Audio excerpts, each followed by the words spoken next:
Como sabemos muito bem, hoje é o último dia de 2023, dia 31 de dezembro, e estamos nas últimas horas para o término deste ano e início de um novo ano. Não sei se a sua impressão é a mesma que a minha e a de tantas pessoas. A impressão de que 2023 passou muito rápido. Como passou rápido o ano de 2022, 2021 e assim por diante. Esta tem sido a nossa impressão, a nossa sensação. Inicia o ano, passa o carnaval e parece que num piscar de olhos já estamos em junho. Mal começa o segundo semestre e chegamos em novembro.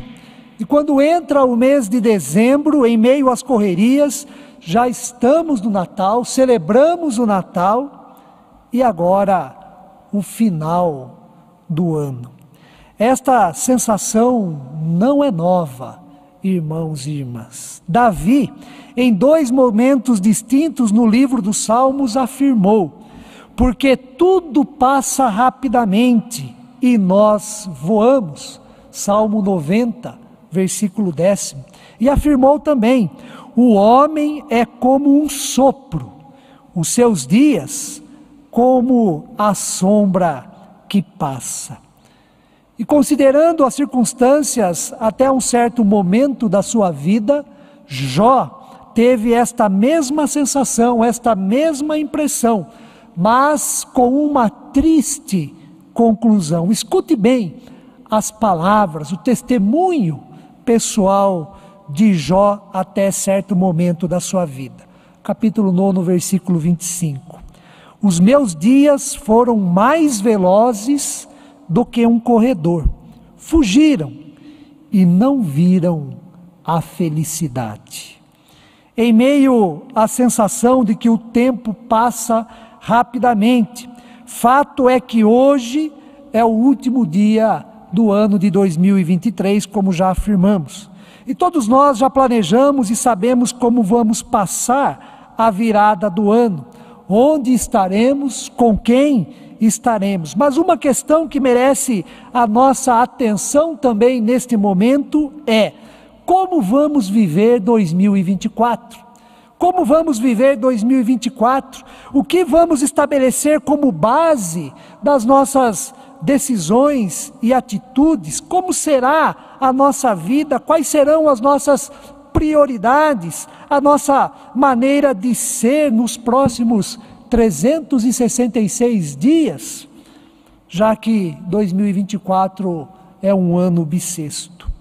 Para que 2024 seja diferente da conclusão que Jó teve, a de que os seus dias foram mais velozes do que um corredor, fugiram esses dias da sua percepção, das suas mãos, e a conclusão que ele chega é que os seus dias não viram a felicidade. Para que seja diferente a nossa vida em relação a este testemunho dado por Jó, o texto que nós lemos há pouco, Hebreus capítulo 12, do 1º ao 3º versículo, destaca algumas perspectivas importantes para a nossa reflexão.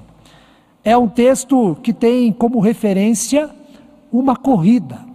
E é bem possível que o autor da Epístola aos Hebreus conheça a famosa corrida olímpica de longa distância, o antigo esporte grego em que os atletas corriam 42 quilômetros, percurso este que ligava as cidades de Maratona a Atenas. E por ter a corrida como referência, no final do 1º versículo do capítulo 12, nós encontramos a seguinte exortação da palavra de Deus: corramos com perseverança a carreira que nos está proposta. O que o autor da Epístola aos Hebreus está sugerindo é uma analogia. a analogia da vida cristã como sendo uma corrida. Neste sentido, a nossa vida, a minha vida, a sua vida, pode ser compreendida como uma corrida. O novo ano que se iniciará em breve pode ser compreendido também como uma corrida. E quando consideramos os destinatários da epístola, para quem ela está sendo escrita e será enviada, nós percebemos o sentido maior, o sentido relevante que esta exortação tem, não só para eles do passado, mas também para nós do presente. Trata-se de uma comunidade que está cansada da perseguição, lutando para permanecer forte em um ambiente cada vez mais hostil, uma comunidade enfraquecida, chegando ao ponto de desistir e abandonar a fé em Cristo. Sendo assim, a referida exortação é de ânimo, é de encorajamento, é de incentivo. A mensagem do texto bíblico é: não perca a esperança, não desanime, não desista. Talvez você tenha muitos motivos para abandonar a fé, a comunhão e a confiança em Deus. Talvez você tenha muitos motivos para abandonar o convívio e o servir na igreja, mas este não é o caminho, esta não é a carreira que está proposta por Deus para todos nós. A carreira que nos está proposta se encontra em outra direção. E a fim de fortalecer o incentivo, o ânimo dos cristãos, o autor da Epístola aos Hebreus inicia o versículo 1 do seguinte modo: portanto também nós, visto que temos a rodear-nos tão grande nuvem de testemunhas, ou seja, nesta corrida, a corrida que é a vida cristã, que é a nossa vida, a corrida que percorreremos no próximo ano,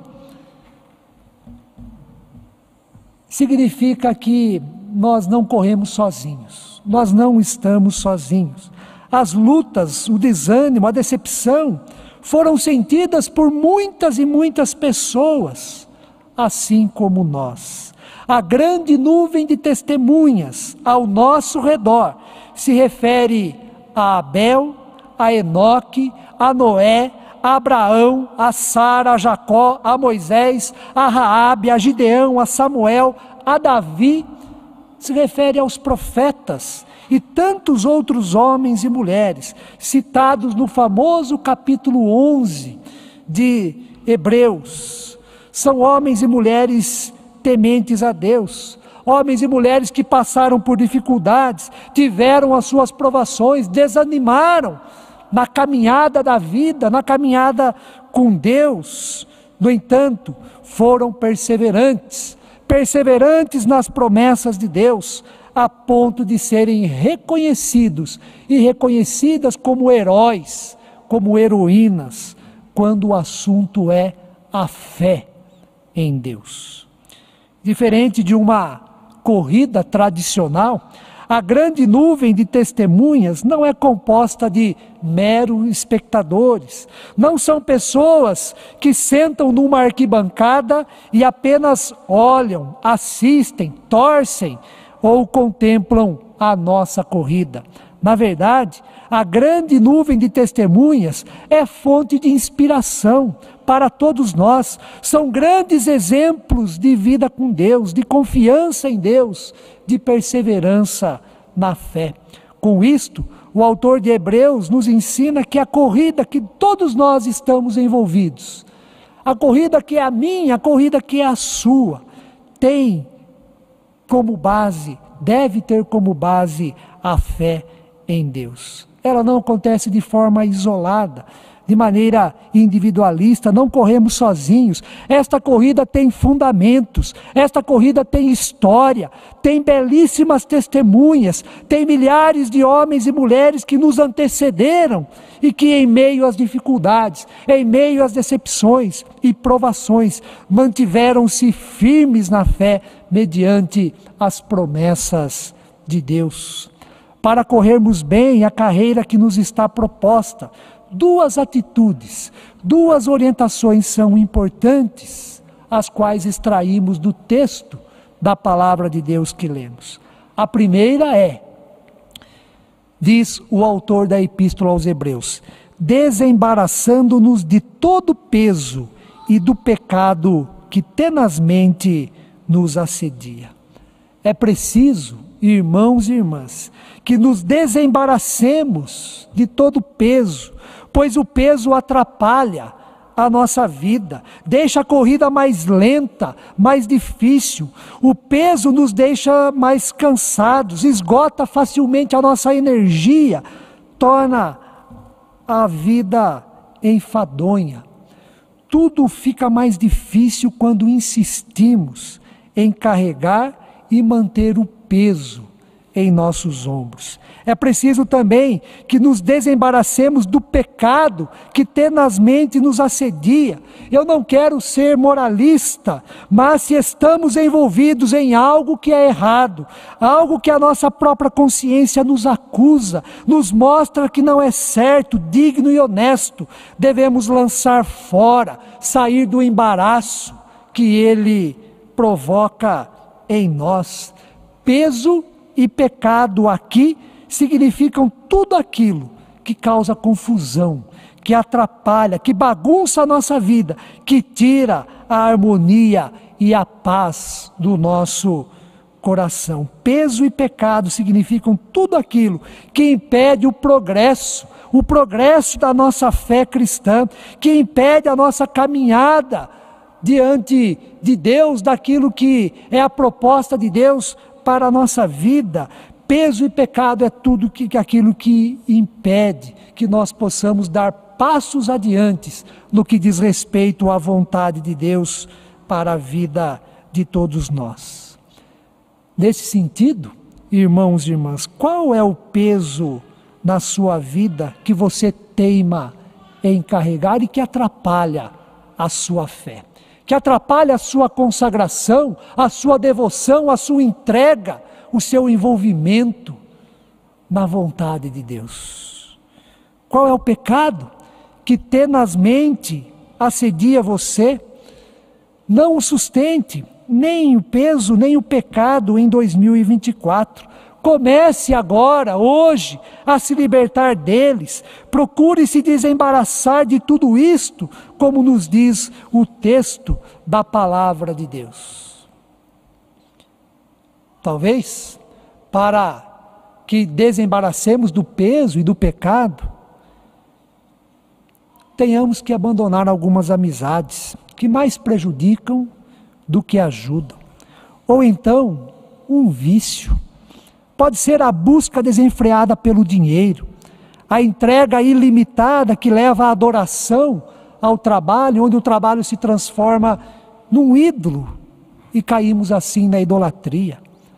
Pode ser que seja a falta de tempo para se dedicar à família, aos filhos, não sei. Todos nós temos que fazer esta reflexão. O que está causando um embaraço em nossa vida, que é o peso, que é o pecado, e que nos atrapalha no que diz respeito à vida na fé. O peso e o pecado, que tenazmente nos assedia, é tudo aquilo que rouba a nossa qualidade de vida e a qualidade da fé em Deus. Pense nisto. Este é o momento oportuno para a reflexão e decisão para o novo ano que se iniciará. Em segundo lugar, o autor da Epístola aos Hebreus nos orienta, olhando firmemente para o autor e consumador da fé, Jesus. É importante o modo como o autor da Epístola aos Hebreus nos orienta no que se refere ao olhar. Olhando firmemente.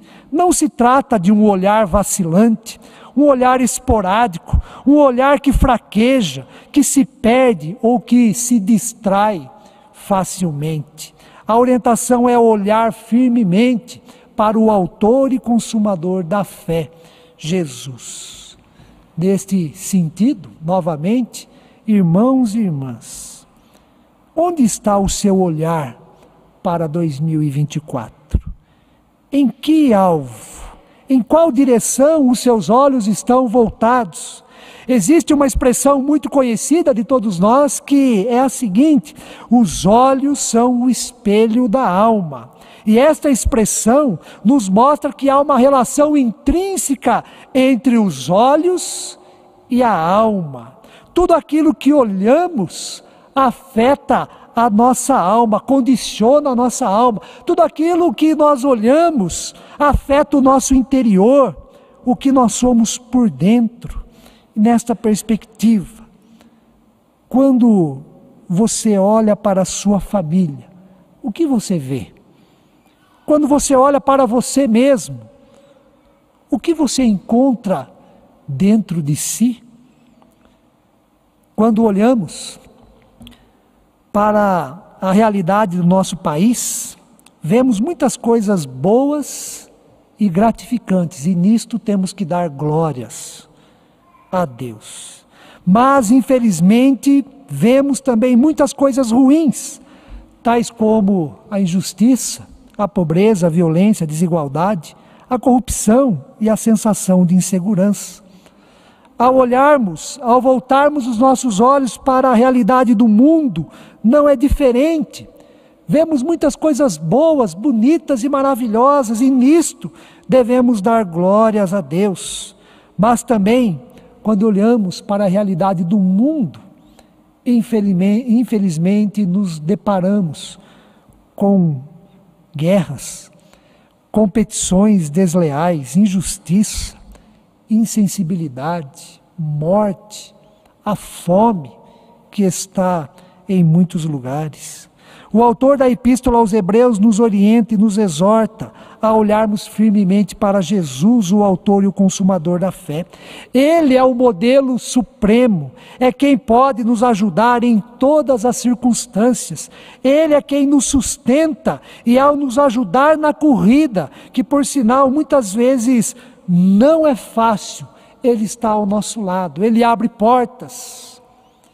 Mas desde que os nossos olhos estejam firmes nele, já que é o autor e o consumador da fé. Ele, Jesus, suportou a cruz e o sofrimento e venceu. Ele olhou além da vergonha imediata para a alegria futura.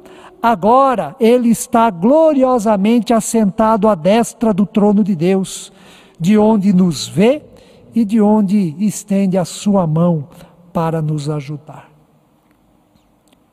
Olhar para Jesus, o autor e consumador da fé, significa ter esperança em meio à desesperança. É a incrível sensação de esperar contra toda esperança. Olhar para Jesus, o autor e consumador da fé, significa ter a segurança de que Deus está conosco e nos sustentará em nossas dificuldades, pois, infelizmente, elas virão. Nem só de coisas boas é feita a nossa vida. Olhar para Jesus, o autor e consumador da fé, significa receber a paz que vem de Deus, a paz que o mundo e que o dinheiro e que o poder e que o sucesso não podem dar. Olhar para Jesus, o autor e consumador da fé, significa ter alegria em meio às provações da vida. Olhar para Jesus, o autor e consumador da fé, significa ser consolado em meio às tristezas e às desilusões que aparecerão na corrida da vida. Olhar para Jesus, o autor e consumador da fé, significa ter sonhos, fazer projetos, estabelecer metas para 2024, na confiança de que tudo aquilo que for o melhor para nós, Deus concederá, pois Ele é bom, Ele é gracioso, Ele é misericordioso. Mas aquilo que é sonho, projeto, vontade nossa, mas que Deus, na sua infinita sabedoria e poder, sabe que não será bom. Aos nossos olhos pode parecer bom, mas Deus, que sabe todas as coisas, vê que não nos levará a um bom termo. Se for assim, Deus, pela fé, nos livrará. Porque a sua palavra nos diz: o coração do homem pode fazer planos, mas a resposta certa vem do Senhor. Para concluir a palavra nesta noite, o que Deus nos ensina é que para corrermos com perseverança a carreira que nos está proposta, precisamos tirar todo o peso da nossa vida. Precisamos abandonar o pecado que tenazmente nos assedia. Precisamos olhar para frente, olhar para o futuro, olhar para 2024, olhando firmemente para Jesus, o autor e consumador da nossa fé.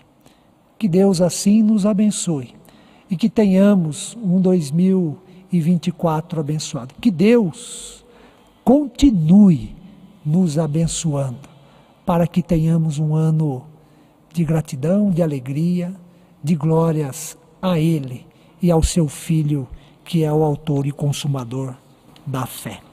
Amém.